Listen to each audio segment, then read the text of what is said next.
All right, so our story begins at Grappling Industries, December in New Jersey. So I entered the tournament in my division, which is, of course, brown belt, 155 pounds.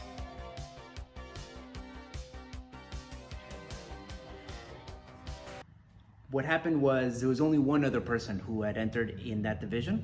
So generally speaking, when that happens, they take the two people and then they just have a best of three matchup. So since there was only one person, I went, all right, let me just click on this person and see, I knew their name. Let me see what information I can find about it, if anything, because it's obviously a brown belt. It's like someone very skilled. I'm not as skilled in the gi, so in my head, I was like, let me see how much effort I'm gonna have to put into this. So I look up his name. Never seen the name before. Not uncommon. I was trying to Google him, couldn't find him. Then I just was like, all right, well, let me look for his gym. Maybe I might know someone in that gym or something like that. Gym didn't come up. And then I was like, oh, all right. I mean, his gym doesn't seem to exist on Google. All right, that's weird. So in my head, I was like, well, one of two things is happening. Number one, he's either someone who's competing without anyone at his gym knowing, so he's putting in a fake gym name. Or number two, he's someone who is a very well-known competitor who's competing under a fake name or a fake gym. So I'm like, it's either gonna be very bad or very good for me. All right, so competition day comes. I get dressed for the gi and I'm like looking around, I don't see the guy. I'm like, what is this? All right, weird. So they call his name and the guy comes by and he's giving off this really weird energy. Like an energy I've been seeing before. It was almost like lackadaisical. Not like, oh, I'm prepared. He's like taking his time to put his belt on. It was very weird energy, especially for someone like me. I've done many competitions, probably over 60 competitions in my life. So to see someone acting the way he was acting, I was like, this is really odd. All right, so he steps on the mat. Generally people bow or shake hands. He doesn't shake hands or anything with me, which is not uncommon, but still giving off weird energy. And pretty much we start grappling. Once we started grappling, in my head I started thinking, wow, he's doing some weird things that someone at his skill level should not be doing. So again, I was thinking either he's not doing the right things or he's doing the wrong things on purpose to set me up for something else.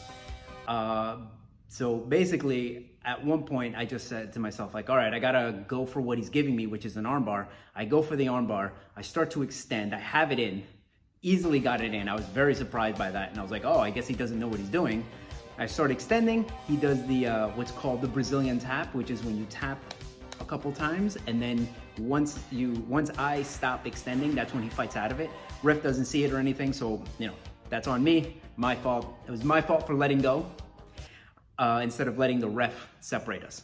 Now, he does that, immediately I'm like, okay, I guess I'll keep going. So I get an easy sweep, then get on top, and he's still doing weird things, like he's headlocking he basically has his arm around my head, doing an old-fashioned like headlock, like you would do at school. This guy holds on to it for an extended period of time, which is something that no one would ever do once they get past like 2 months of jiu-jitsu. So I just wait for him to tire his arms out. I then step over, I get my armbar. This time it's very clear. I have it in deep. He taps. I don't let go until the ref says stop. And then I stand up. All right, I won this match. And then in my head, I'm like, all right, good. The next match is gonna be easy as well. So I walk over so the ref can raise my hand. The guy literally just walked off the mat. I was trying to signal to him like, hey, you're supposed to stand here when the ref raised my hand. And the guy's like, no. You guys do that. He walks off the mat and then the ref just does it without the guy there. And then I see this guy literally grab his bag, walk and leave the arena. So the next time he's up, they announce his name and then they do the countdown. They normally give you about a minute. If you don't show up, it's considered a disqualification. Basically that happens. And then this guy comes back and he grabs me. He's fully dressed. He's already gotten changed. Comes back and he comes over and grabs me. In my head, I was like, is he coming back to apologize for leaving? But that doesn't seem in his character, but okay. So I see him, and then he like looks at me, he like taps me, and he's like, hey, my coach wants to check your weight. And in my head, I was like, you're not here with anyone. I don't see anyone else. Your coach is not around. But I was also like, you know what? I want to see where this is gonna go.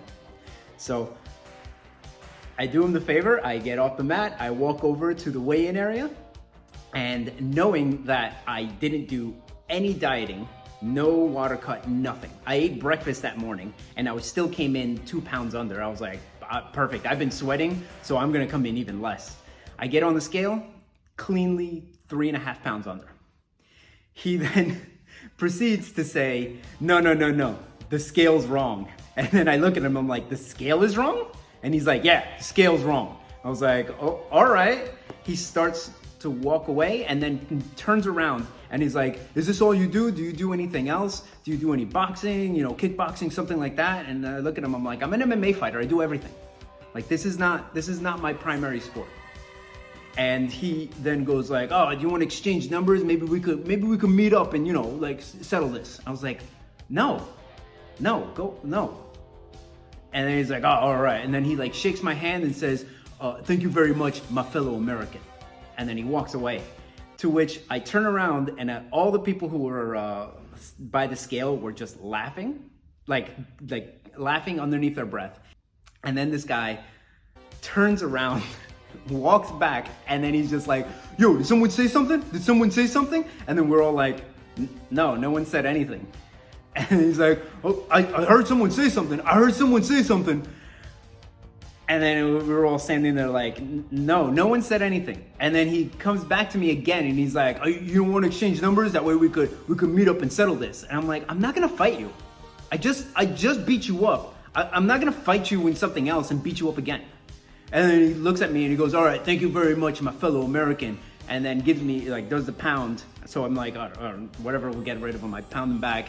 And then we all like walk away and we were just laughing uncontrollably. Like, what the fuck was that? And then also, like, I was telling people, like, he's not a brown belt. He's maybe a white belt. Maybe. I don't know why he signed up as a brown belt in this tournament.